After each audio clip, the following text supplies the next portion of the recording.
All right, everybody, we are back. This is Creativity is the Cure. I'm your host, Malcolm Moore. Today, I have my new friend, Satie Gossett. How are you doing today, Satie? I'm good.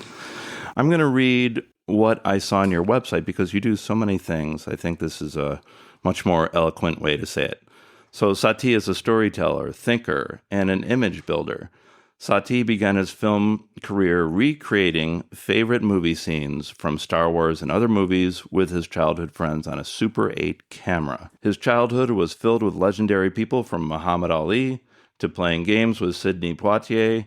While working for his father, Academy Award winner Lou Gossett Jr., Satie became renowned for his filmmaking skills and was granted unprecedented access to political happenings, Hollywood events, and philanthropic ventures. Now, my first question is, what's your favorite Star Wars movie? My favorite Empire. Empire. Yeah, most people say that. Yeah, Empire, and currently Rogue One is... That's my favorite, Rogue One. Yeah. I mean, I would have to agree. Those are the two best. Those are the two best and everything. And then Revenge of the Sith because of the content. So that would be my top three. Did you like Andor? Andor was excellent. Yeah, it led right into it. It was pretty cool. Yeah, it was very cool. The actors were awesome, and just all the Easter eggs, and it was kind of like Better Call Saul for Star Wars. Well, here's a fun question. If Disney called you up and said, okay, we love your filmmaking. We want you to do a Star Wars TV show or movie. Who is a character that you would love to tell the backstory of? Well, first of all, that's on my manifestation bucket list to direct a Star Wars anything. And if I wanted to know the backstory for anyone, I'd probably be Yoda. I had a feeling you were going to say that. Mine would be General Grievous, but yeah, Yoda would be just as cool. In fact, on my show, Pan and Zoom, I interviewed a man named Deep Roy. Okay. You know, he played the Oompa Loompas in the Which version? Johnny Depp version. Oh, wow. And he was in Neverending Story.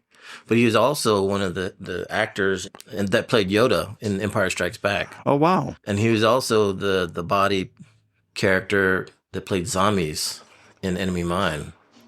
Well, I was going to say, the guy that directed Enemy Mine also did Neverending Story. Is that correct? Yeah. Well, what's his name? Wolfgang Petersen. Wow. And I was there on set with my dad for about 4 months. Oh, my gosh. In Germany. I went to school on an army base out there. Tell me one fun story about that. One story about that? Let's see. I learned how to play dodgeball on ice. They called it Volker ball. No way. I would never do that. Yeah. But go on. And what else? Just hanging out on the set. You know, it was at Bavaria Studios, so it was one of those sound stations completely kitted out as an alien planet. Yeah.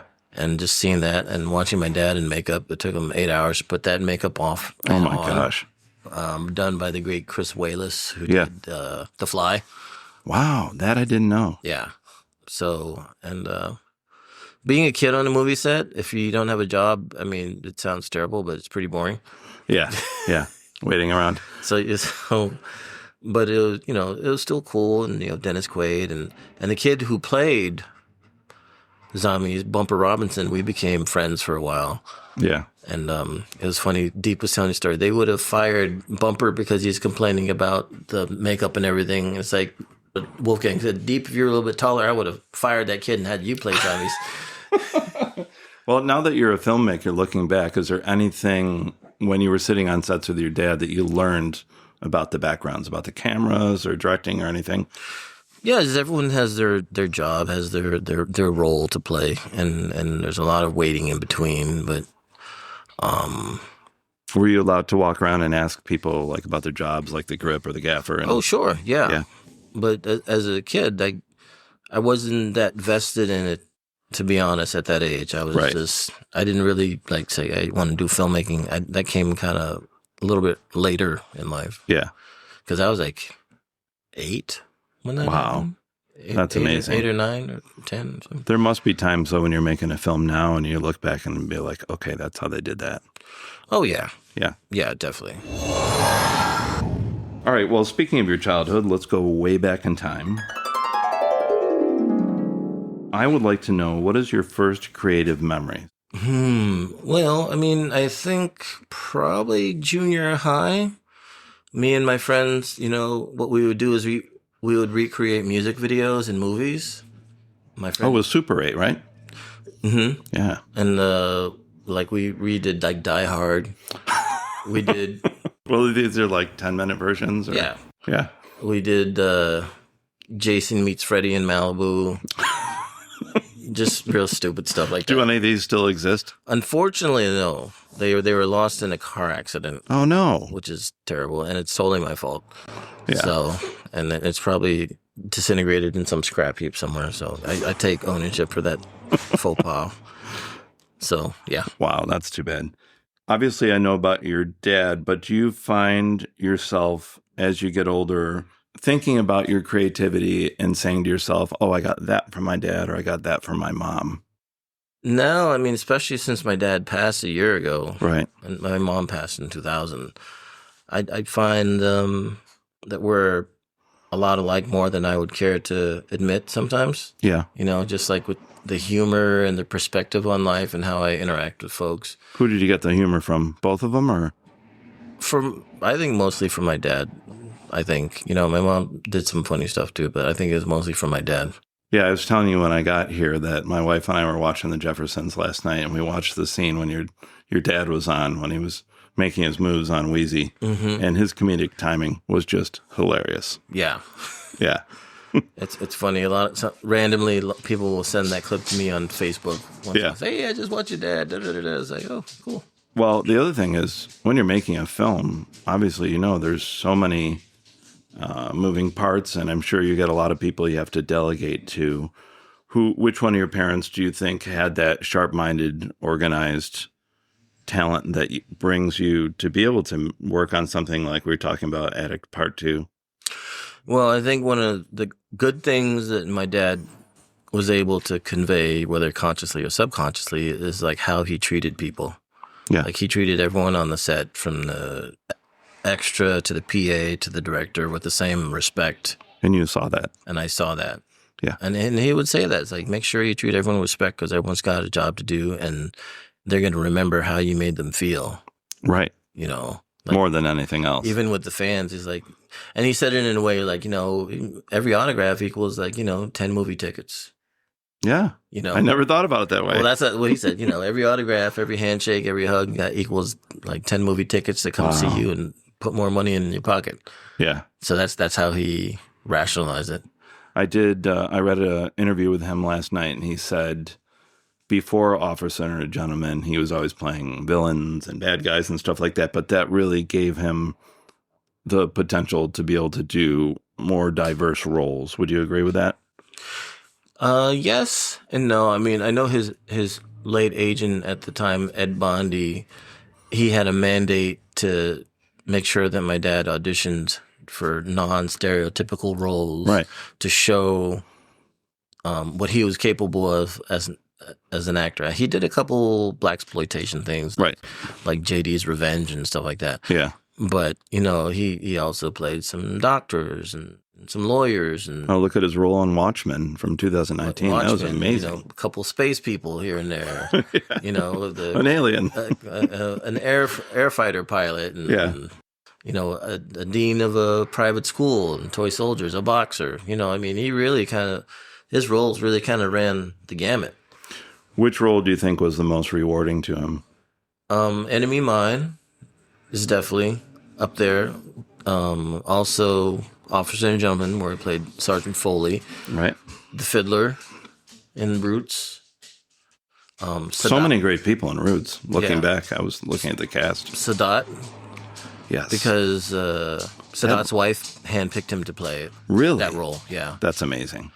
That's an interesting character to play, too. Yeah. And so, and he's done like, 300 roles or something crazy like that. You know? Wow. So, how old was he when he passed? 87. He would have been 88 last May if he were still alive. He really got a lot of movies in that time when he was here. Movies and TV shows, yeah. Yeah. Do you think creativity could be implemented in curing people, or at least helping people with mental health struggles like depression or anxiety? Any specific insight? With creativity, it does get you out of your head and not focusing on your state of being at that moment. Yeah. That's why they call it like an escape. Yeah. You know, whether you're painting or, in the collaborative process of filmmaking or learning an instrument, Yeah. Or if you're playing sports and you're in that quote unquote zone, where everything disappears and you're just kind of automatic. Right. If you're not so vested in whatever problem you're dealing with at that moment, and creativity is also like an act of service too. Interesting. I never thought about it that way. That's cool. Because your art is going to help someone else. Right. And there's a catharsis in the type of art that you make. You can make like the worst thing in the world, like the human centipede, or. But that led to a great South Park episode. Yeah, exactly.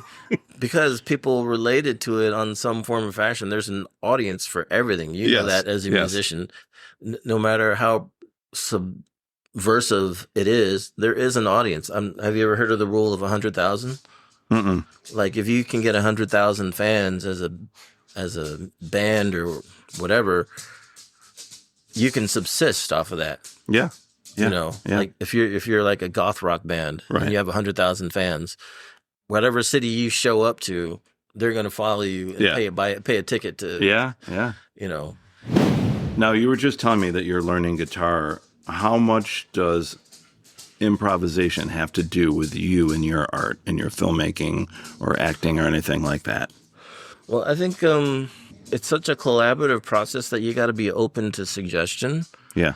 You have your blueprint, you have your script, you have your actors in place, but you got to leave it open for what they like to call happy accidents or gifts. Yeah.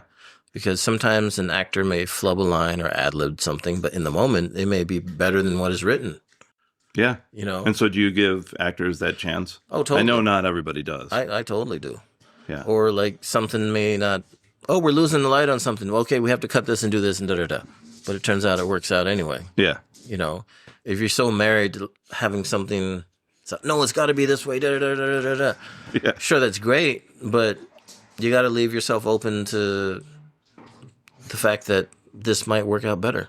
Yeah. And it makes good fodder for Q&As and especially when you're working with great actors. I'm sure you've seen that clip of Christopher Walken, and Steven Spielberg was saying he gave him like 20 takes that are all completely different. Yeah. And I'm sure you've had the people one from, like that. Was it Catch Me If You Can? Yeah. Yeah, I saw that. And I saw another thing where Meryl Streep was doing the same thing on Don't Look Up or whatever. That Oh, thing. right. And she was the president on the phone. Yeah. And they did 20 takes, and she had 20 different phone conversations. That's a lot to work with. It is. I mean, someone like Stanley Kubrick, he did that many takes anyway. Well, but I mean, he did that because he's just super neurotic. And like David Fincher, same thing. Then they probably ended up using the first take. Yeah. Apparently Quincy Jones did the same thing with Thriller, where like he used like the first take of like Billie Jean after doing like 80 versions of it. Well, I've heard Clint Eastwood's like that too. You've got like one take and that's it. Yeah, I think he does like 4. Yeah. Yeah. That's better. Yeah. I mean, that's great, but doesn't sound that efficient to me. Yeah. I don't think I would do it.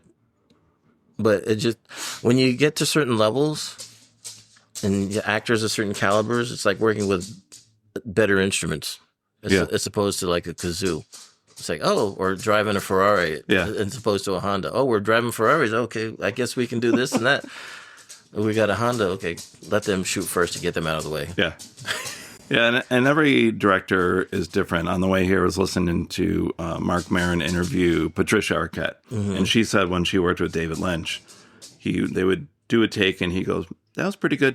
All right, let's do it again, but do it better." And that was the only direction. But I think the flip side is he trusted who he hired. Well, that's the whole point of casting. You know, some say 90% of directing is casting. Yeah, that you got to have the right folks that are capable of doing the job.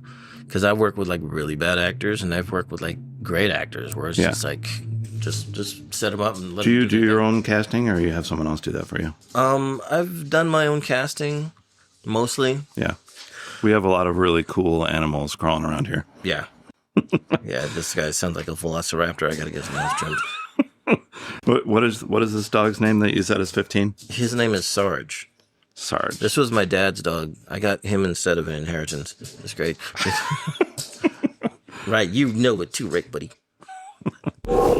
Tell me about Pan and Zoom, your show. I recently watched a great episode where you interviewed Carol Day Kimball. How did that start, and what is your show about? It started kind of like, I don't want to say a whim, but a friend of mine, she knew the guy who ran the Pasadena Media Group, and said, "Hey, go over there and talk to him. Maybe you guys can figure some stuff out." And a guy named George Faladeru, I may be butchering his last name. He used to work for CBS, and now he runs the station. And he said, "Hey, what are you thinking about doing?" And it's like, "Well, I always want to do like a movie review show or like a Charlie Rose type show where I talk to creatives." And it's like, "Well, you can use our studio." Oh my gosh. And I'm like, "Really?" And it's like great. It's like a multi-camera, 3-camera setup. Wow. Yeah, it looks really good. And they edit it for you and direct it. Oh, wow. All I got to do is show up. You get your questions ready. And bring the guests. And so... I was impressed by the way that you didn't have any notes, because I always have notes. And no, I'm kind of like I hate to say it, I'm more like the Jay-Z type, where I just got it all up here and I make it an organic conversation. Oh, that's impressive. Yeah, I don't know. Every time I feel like I do it, I feel like it's the first time, and I see TV snow right before they say, I feel like I'm in a dream. I'm like, what am I doing here? Yeah, yeah. Well, you look really comfortable doing it. How do you choose your guests? Just through all my relationships. I've been maybe 12.5 episodes, and they've all just been through relationships, like people I know through my dad or my own. Just lots of different fascinating people. Yeah. And eventually, I want to get a composer on there. Yeah. I want to get a cinematographer and editor, because I wanted to talk different facets of the film business, not just actors and such. Yeah. Everyone has a job, and not everyone knows what they do. So I'd like to figure out, why don't you talk to them? Yeah. Like a comedian. One of the guys, he's one of the writers on the Emmys, Oscars, and Golden Globes, and he's a stand-up comedian. Yeah. But he got his first break working on Do the Right Thing as an intern. Ooh. And I love that movie. He was the kid at the end of Juice that says, "You got the juice now." And it became urban legend why he says it. And I got him on the show. Wow. Yeah, I can't wait to watch them all. I mean, it's already really good, so I can't wait to see what you do with it. Yeah, me too. So tell me about the documentary that you're planning to make about your dad. What is your vision other than just telling his life story? Well, the vision is, right now I want it to be a mix of Kid Stays in the Picture and Senior, the one that Robert Downey Jr. did on his dad. Oh, yeah, right. I don't know if you've seen the one, Kid Stays in the Picture about Robert Evans. I have not seen that yet. It's on Netflix. Okay. But the way he did it, they kind of rotoscoped in pictures and kind of made it multimedia. Big collage. And I have tons of pictures and videos that we're scanning and so on and so forth. And I kind of wanted to tell a story like that, but kind of through my eyes. Yeah. Because I knew my dad, but there's so many things I still don't know about my dad. Right. And telling this story, sure, you can talk about the films and everything, because the first 2/3 of his life were just historic, but then that last third where he dealt with addiction and health issues, and he kind of got blackballed a little bit in that last quarter century because of politics and so on and so forth. Yeah. But yet, he still made films, and and that was great because there was a lot of mystery of what the real deal was, and I thought it was very fair. They didn't always have to put him in a good light. It was very true, kind of unlike the Prince documentary that we'll never see, right? Mm-hmm. So, do you want to make a well-rounded thing that really covers all the bases? Yeah, and we kind of have to. Yeah, not just to tell, because he was such a multifaceted person. Yeah. Good and bad, and he broke a lot of history, but there's a subterfuge too. But in other senses, he was like a Black Forrest Gump, where he just had these incredible moments in history and people that he interacted with. Yeah. And so, yeah.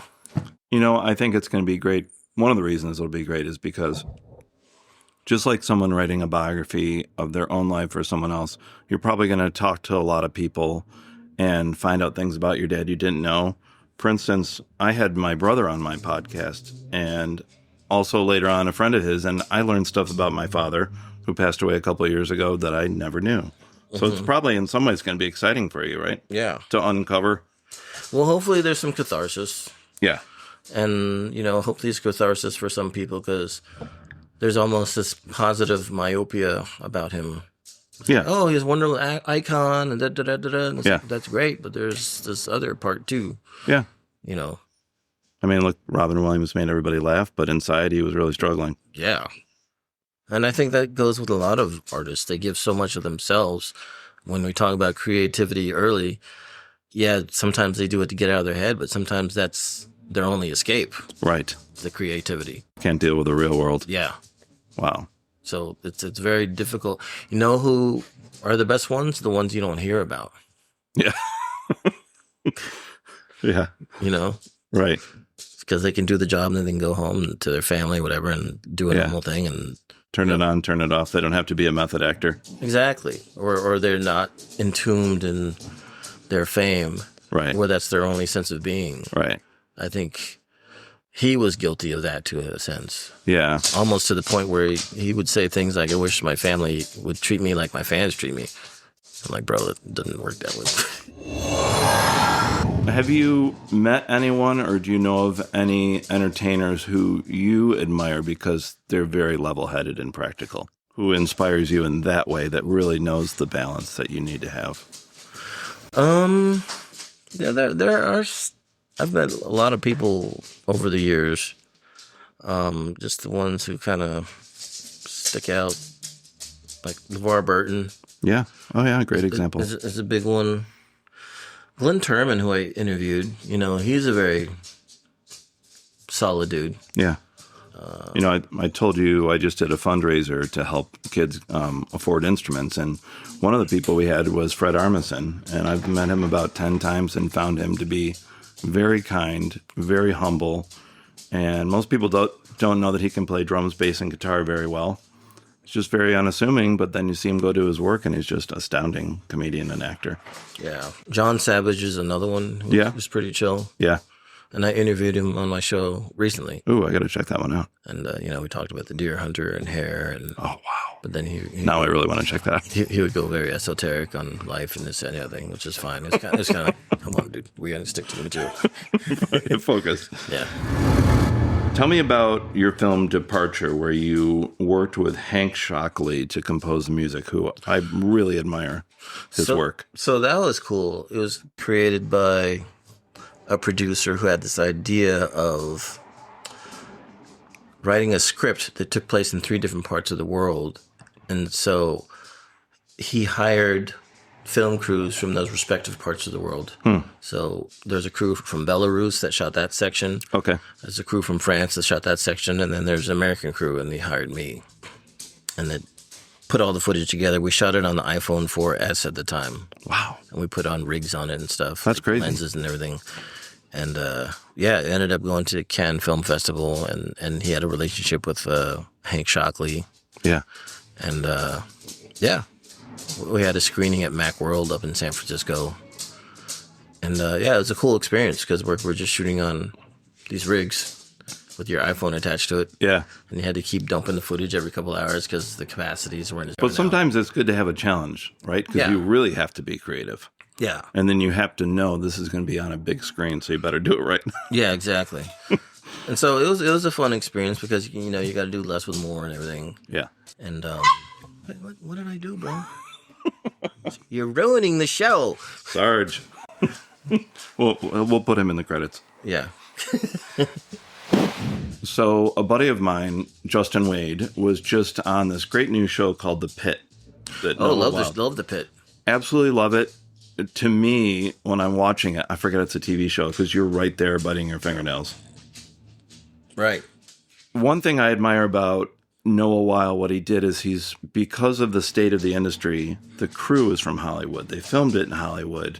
Everything about it was here because a lot of businesses are leaving. I mean, we have, everybody knows a lot of the shows they think are here are filmed in Vancouver, or Tyler Perry went and made his own Hollywood down south in Atlanta. All my friends that worked on Star Wars TV shows lost their jobs because that all moved to London, So what are your thoughts about what could help revitalize Hollywood so people can keep filming stuff here, especially for people like you that live here?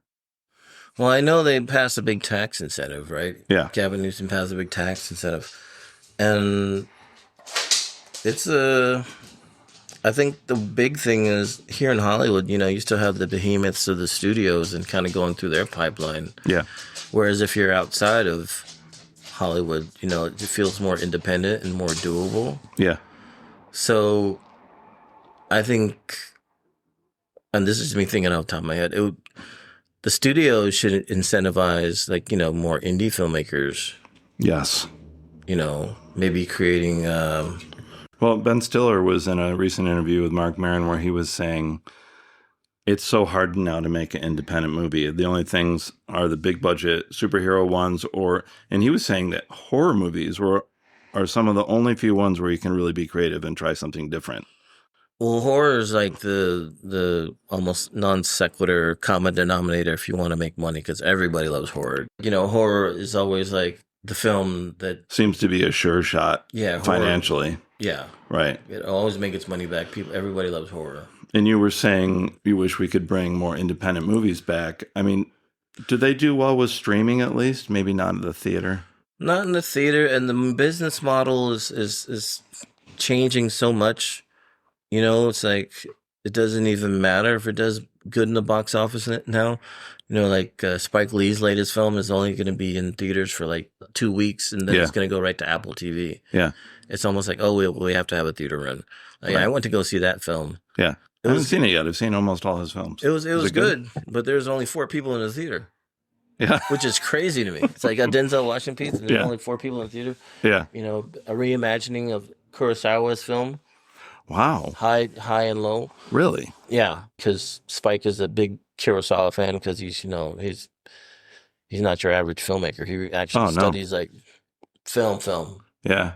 I met him when I was, God, how old was I? I was 21. Such a cool guy. Stopped and talked to me for a long time and has always inspired me. I said the same thing. I met him at a Knicks game. Really? With my dad. That doesn't surprise me. With my dad. And I said, hey, you know, I want to be you one day. And he's like, I'd be honored. You know? Wow. That's really cool. Yeah, he's like that. What is your favorite film about a cat? Because I know you and I are both cat people. About a cat? No offense to the dogs here and the tortoise. Did you see Flo? I saw Flo, which was great. I thought it was really cool. And the woman I was dating at the time, she had a cat. And Flo came on, and the cat just watched the screen transfixed. He wouldn't move. Like, I took a picture of it. Yeah. And the cat is symmetrically standing right in front of the TV, just watching, not moving. Yeah. Just watching the vision. But I don't know. I remember... Have you seen The Cat from Outer Space? Remember that one? Yeah. I also remember Cat's Eye. Oh, yeah. Stephen King. Because I knew the girl who owned the cat. We went to school together. Really? Yeah. The cat that was in the movie? No, I knew the girl that owned the cat. Okay. And then Milo and Otis. Oh, my God. I have a student named Otis, and every time I go over to his house, I go, Otis. Otis. Yeah, that is a great film. Those are the cats. Both of our sons love that. Stick out to me. Yeah, Incredible Journey. Yeah. I think there was a cat in that one too, right? Yeah. Yeah. What is the most important thing you learned about making films from your dad? Important thing I learned from him? I think kind of basically what we talked about before, just treating everyone with respect. Yeah. And also, you know, he took great pride and responsibility of the images he portrayed. I mean, because there's doing a role for a paycheck versus trying to make a statement. Yeah. My personal thing is like, you know, I think there's certain roles that he could have played that he chose to go a different direction. It's like, Dad, you could have made like X amount of dollars doing that. Like, bro, come on. Yeah. But you know, that's his. Well, but then again, he did things like, what were there, 4 Iron Eagle movies? Yeah, but that's different. Yeah. You know, as opposed to playing a character like he had brief talks with Tarantino about playing Jules Winfield. Really? But he didn't like how much the N-word was thrown around. Right. So he passed on that. Yeah, that's understandable. So. Interesting. And then when I got here, we were talking about, I haven't seen the movie yet, but the last thing he did was the animated film, If. Yeah. Right. Yeah. Did he enjoy doing that? He did, because like you said, it was right in the pocket of where he was mentally and physically.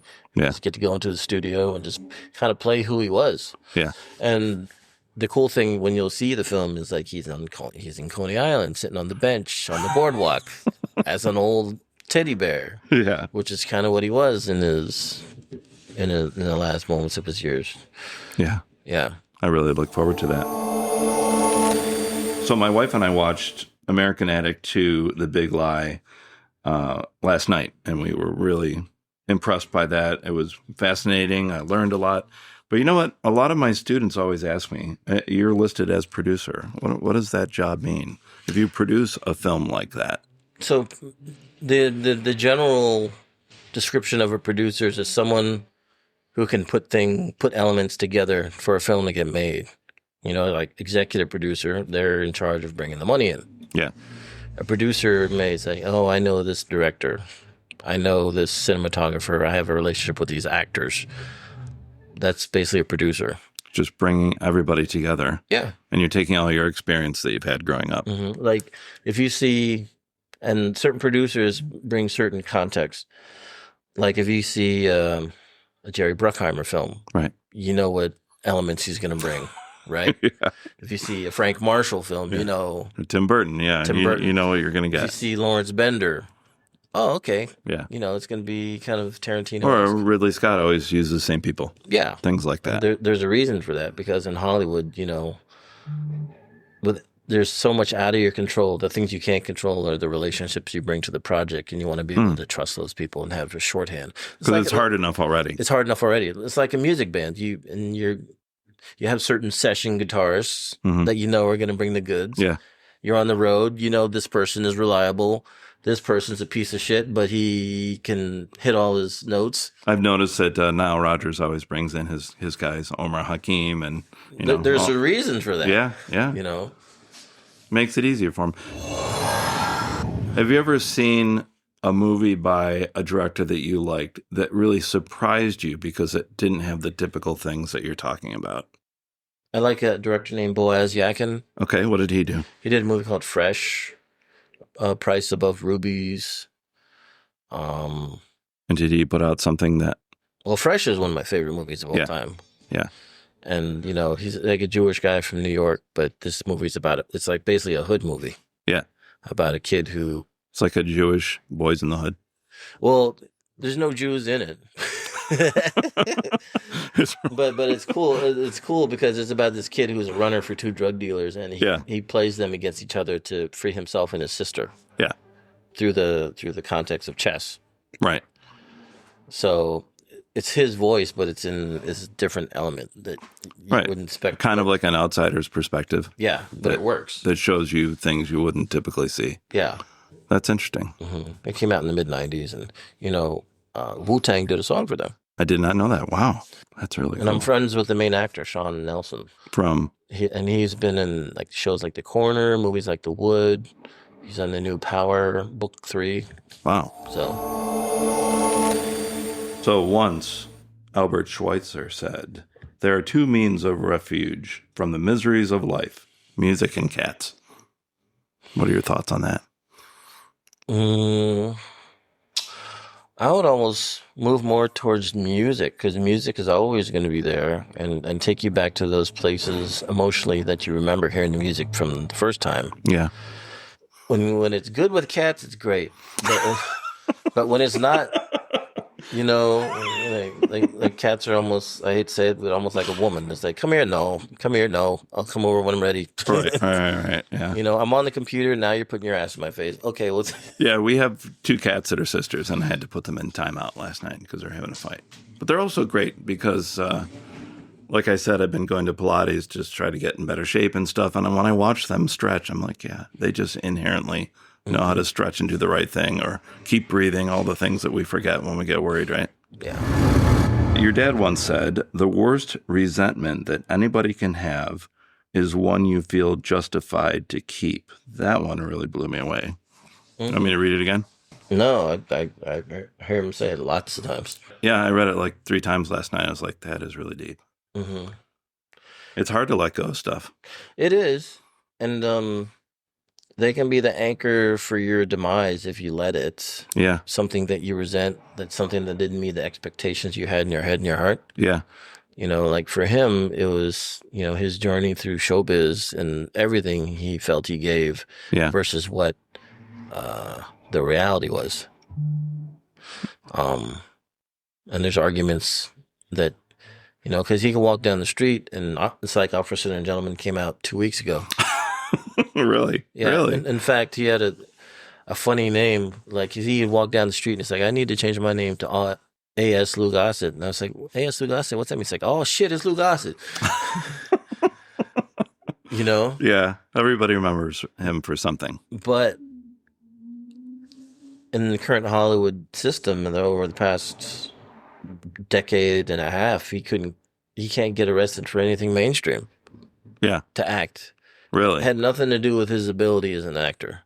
Because I think his ability as an actor, even to the day he passed, was up there with Denzel Washington. And how many movies did you say he did? For TV shows and movies are around 300. That's incredible. You know, I mean, it's hard to wrap your head around. And he won an Oscar, you know. Yeah. But it was tough for him to, you know, be in the mainstream stuff. And a lot of it was equated to politics. Another quote he had is he stepped on a lot of toes. Yeah. You know, and I think that kind of disenfranchised him from a lot of people. Yeah. Which is like a part that I want to explore in the documentary. Yeah. Because, like, you know, people see him as like, oh my God, he's an icon. They're kowtowing and all that stuff. It's like, well, how come I can't get in these big ass movies and get a payday? You know, like another thing is like he never got paid $1 million for any of his roles. Right.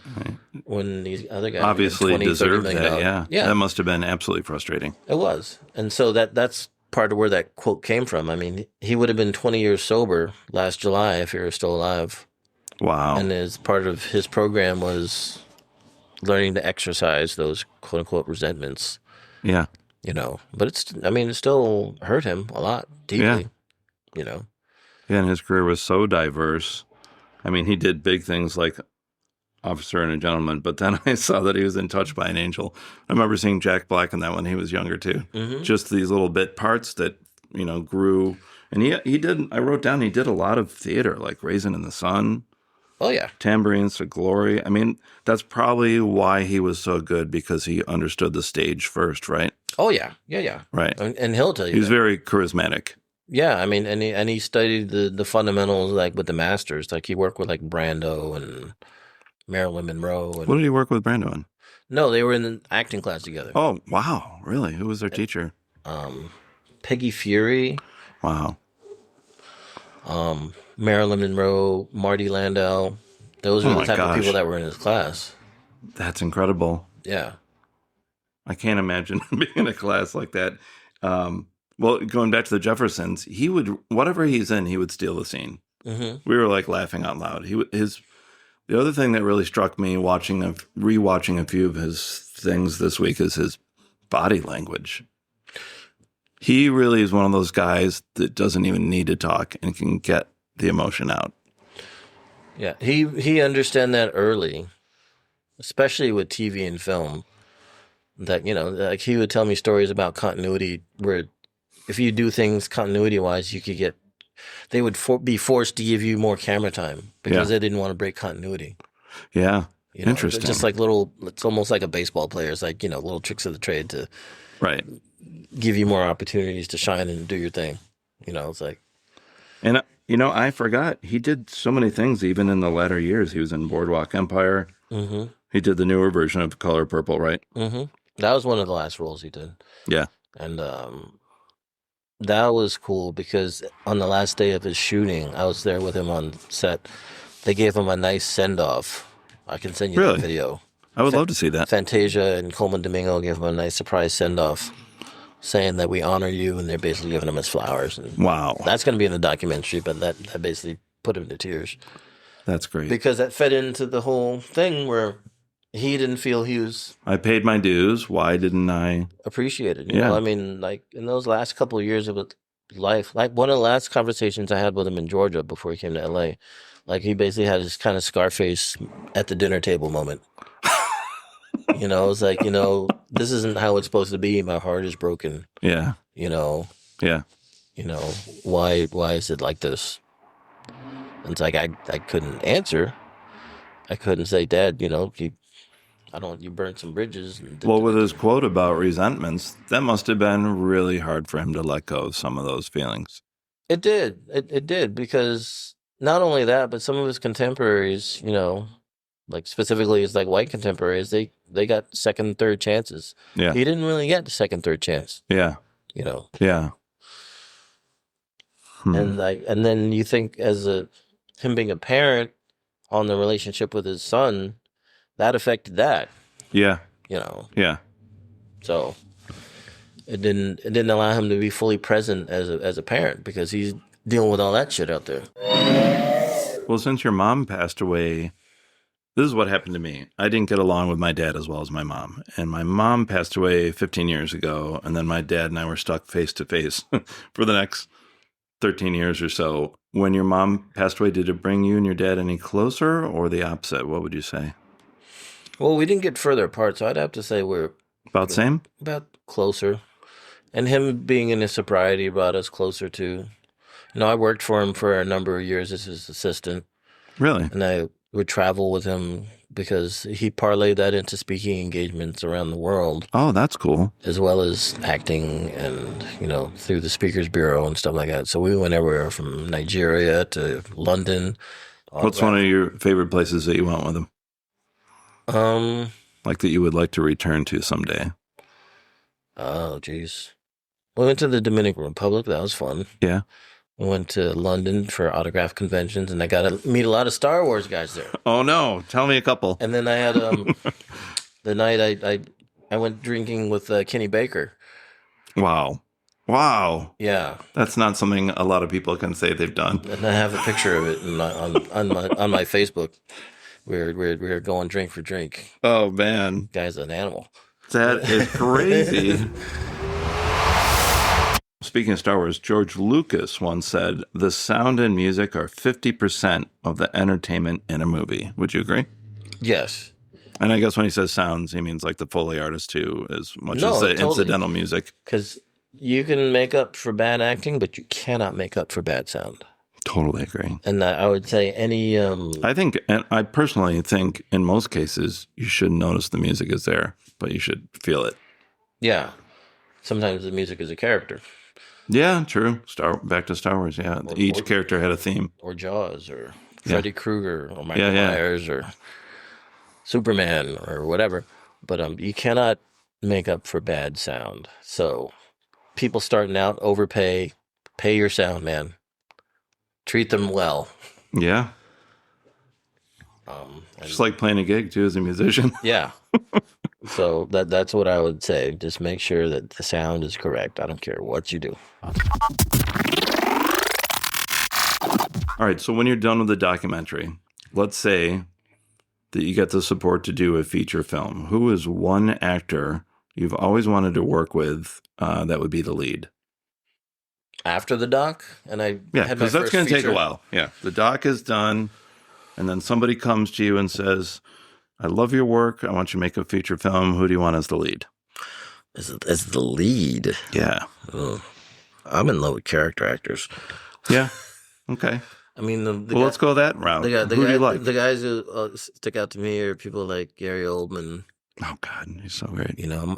I'm slow to it, but I'm starting Slow Horses, which is amazing. Oh man, I can't wait for the new season. One of the most unique things he ever did.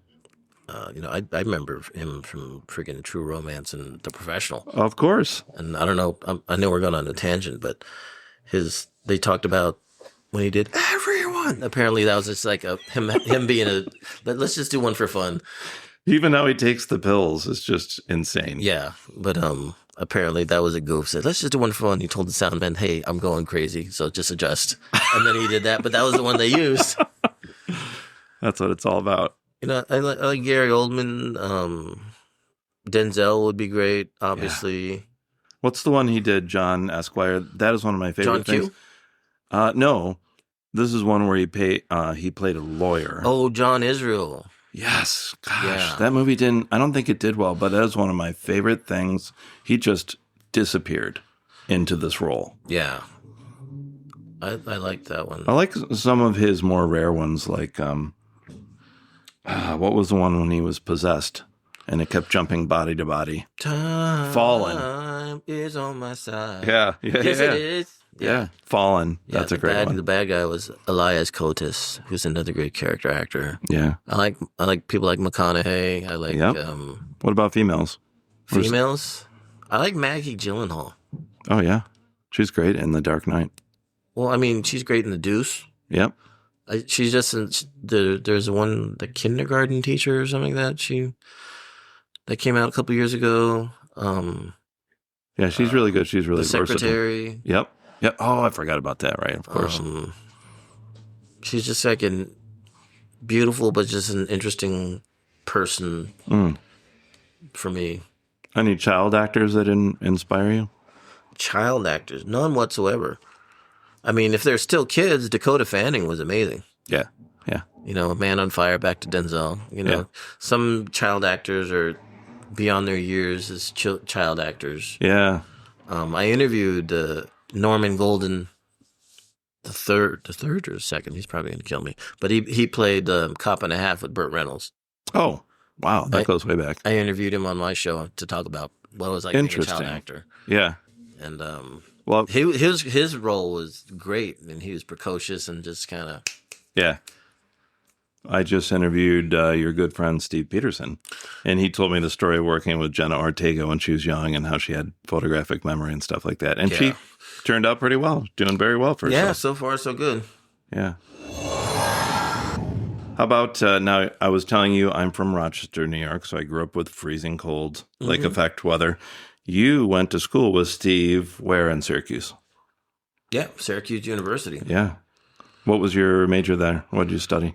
It was communications, TV, radio, film production. Mm-hmm. But then a little bit of everything, huh? A little bit of everything. But then there's also visual performing arts, and the two things kind of nod at each other, which one was better. Mm-hmm. I ended up getting a minor in film studies through VPA. Okay. They crafted it for me. So, because I said, I want to do a double major in my sophomore year. I said, well, you'd have to take the course again, and you'd have to end up being in college for 6 years. I'm like, I don't want to do that. Yeah. So they let me do a minor. So I kind of got the best of both worlds. And that's how I met Steve, because he was in VPA. Yeah. And we worked on each other's things. And when I started actively making films in 2010, he DP'd my first short film called Pillow Talk. Oh, wow. So that's really cool. The lead actress in that, her dad was the other astronaut in 2001. Really? Yeah. That's fascinating. Yeah. Now, as you know, because you know Steve, I just found out that he was on Miami Vice when he was younger. He was a child actor. Mm-hmm. Did you ever do any acting? Nothing. I did a lot of extra work. Extra work, yeah. Yeah. But so I bring this up because I studied acting for 4 years. Okay. With a guy named Aaron Speiser. Yeah. And like he discovered J-Lo, and the Wayans brothers went through his thing, and a lot of Playboy Playmates. And, right. I mean, I bring it up because it sounds to me like you've done a little bit of everything. I don't know if that's good or bad. Yeah, well, I'm sure it helps you being a producer, right? Because even if your acting isn't your main thing, you can tell somebody that's good or somebody that fits your role.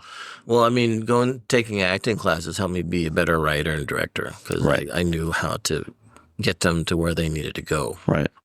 In fact, I had the acting coach from Aaron Speiser's place on the show talk about that. Yeah.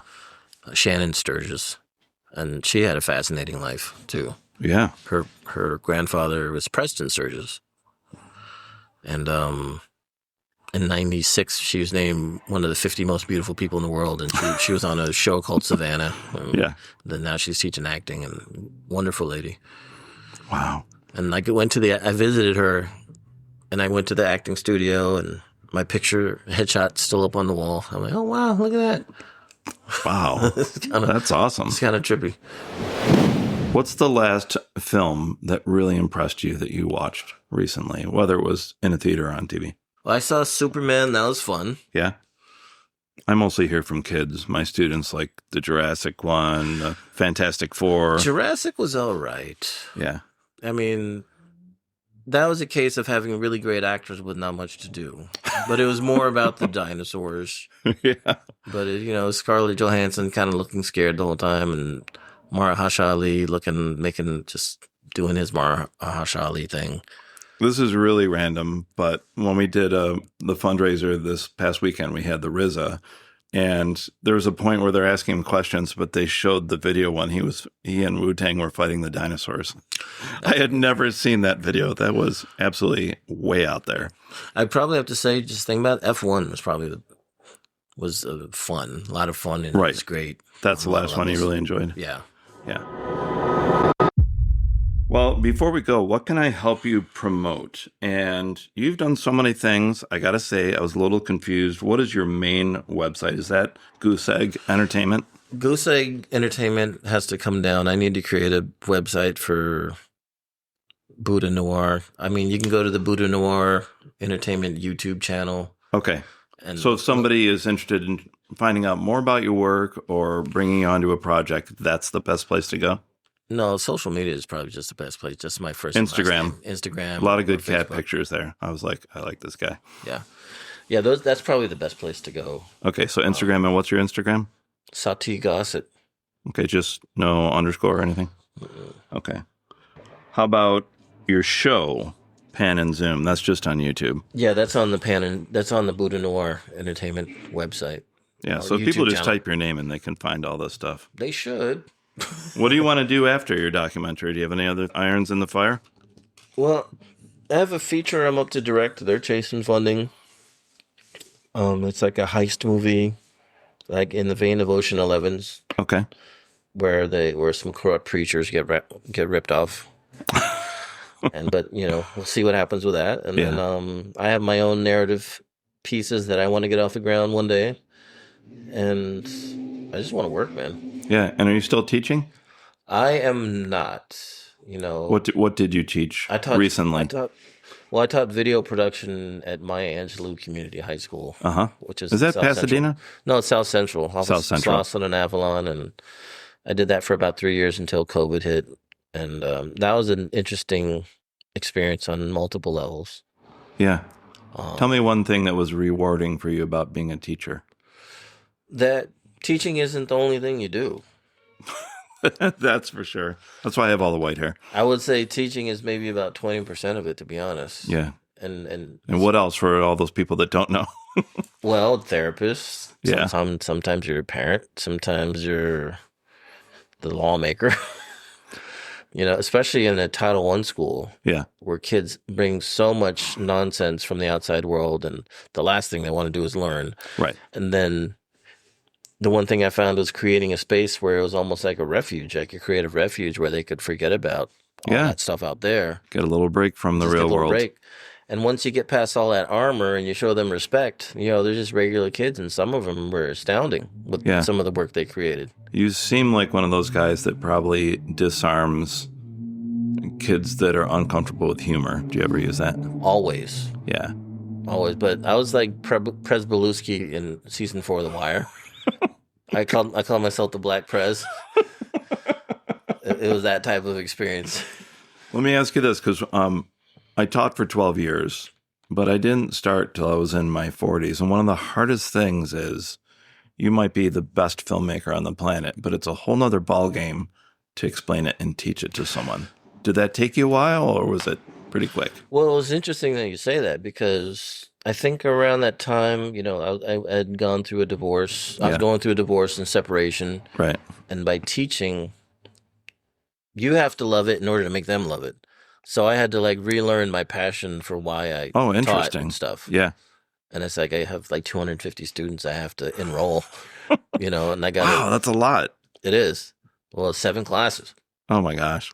And they had no idea how to modulate these classes. So at the peak. All right, Satie, it's your job now. One of my classes had 50 students in there.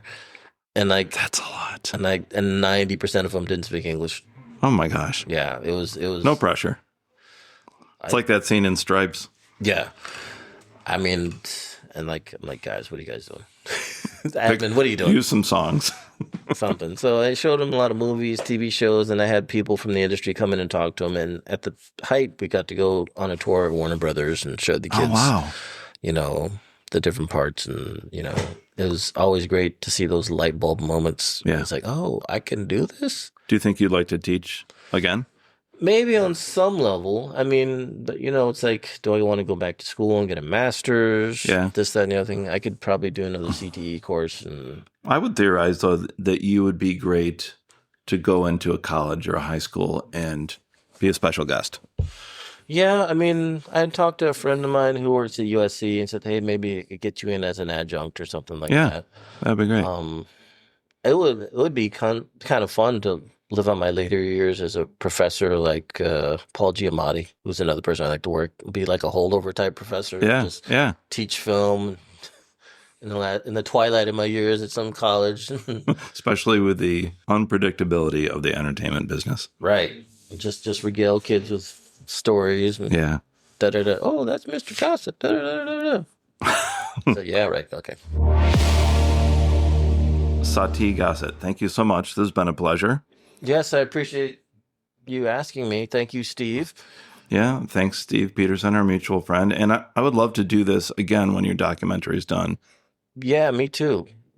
Me with the documentary actually being done. Yeah, it's going to happen. All right, and I'll be back to do a recap with you. All right, well, hopefully you'll be able to come to a screening when it's done. I would love it. Thanks, Satie. I appreciate you.